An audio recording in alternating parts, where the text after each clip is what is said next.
नमस्कार. आज आपण आंब्यावरील शेंडा पोखरणारी अळी ह्या किडीबद्दल तुम्हाला माहिती सांगणार आहे. जर आपल्याला हा व्हिडिओ आवडला तर या व्हिडिओला नक्की लाईक करा आणि शेअर करा.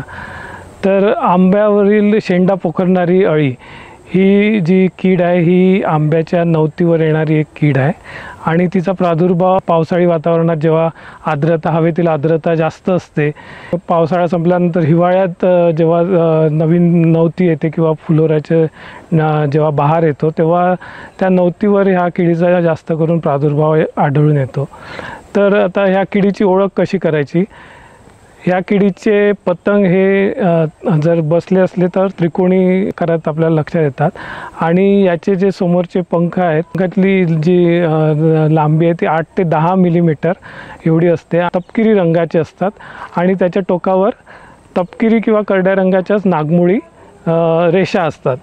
आणि ह्या किडीची जी अळी आहे ही फिकट तपकिरी किंवा हिरवट रंगाची असते आणि ही अळी शेंड्याच्या आतमध्ये राहते, त्यामुळे ती बाहेरून आपल्याला दिसून येत नाही.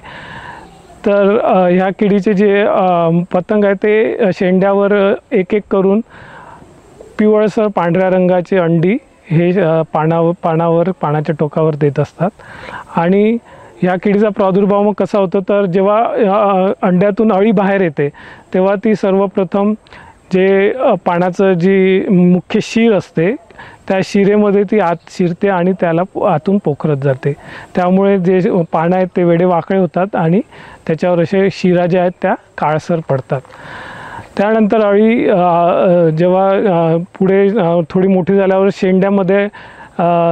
शेंड्याकडे वळते आणि शेंड्या पोखरून त्या शेंड्याच्या आत शिरते आणि आतला जो भाग असतो तो ती खात जाते. त्याचं जे तिने जे केलेलं आत शिरासाठी जे केलेलं छिद्र आहे शेंड्याला, तिथे आपल्याला भरपूर प्रमाणात विष्ठा आढळून येते. आणि नंतर जेव्हा ही अळी आत पोखरत जाते तर वरचा जो शेंडा आहे तो मलूल पडतो आणि मोठ्या प्रमाणात त्याचे पानं जे आहेत ते खाली गळून पडतात आणि शेंडा हा पूर्णपणे वाळून जातो. या किडीचं आपल्याला जर नियंत्रण करायचं असेल तर याच्यासाठी आपल्याला 2-3 गोष्टी प्रामुख्याने लक्षात घ्यायला पाहिजे की याचे ही जी अळी आहे ही जेव्हा पूर्ण वाढ होते तेव्हा ती शेंड्यातून बाहेर येते आणि जमिनीत कोशावस्थेत जाते. उन्हाळ्याच्या शेवटी आपण जमीन जी आहे ती चांगली उलटपालट करून घेतली तर याचे जे प्यूपा आहे ते कोश जे आहे ते सूर्यप्रकाशात किंवा जे पक्षी आहेत त्यांना बळी पडतात. जे प्रादुर्भावग्रस्त शेंडे आहेत ह्या अळीचे ते अळीसकट काढून नष्ट करायचे, त्यामुळे याचा पुढचा प्रादुर्भाव जो आहे तो आपण नियंत्रित करू शकू. आणि रासायनिक कीटकनाशकांमध्ये आपण आंबा पीक संरक्षणचं जे शेड्यूल आहे विद्यापीठाने दिलेलं त्यामध्ये जे 2 इन्सेक्टिसाईड दिलेले आहे.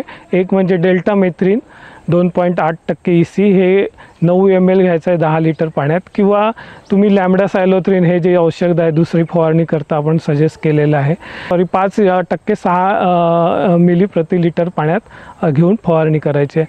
तर ह्या 2 रासायनिक कीटकनाशकांचा जर आपण नवतीवर जेव्हा आपण फवारणी केली तर आपण ह्या किडीचा चांगल्या प्रकारे बंदोबस्त करू शकतो.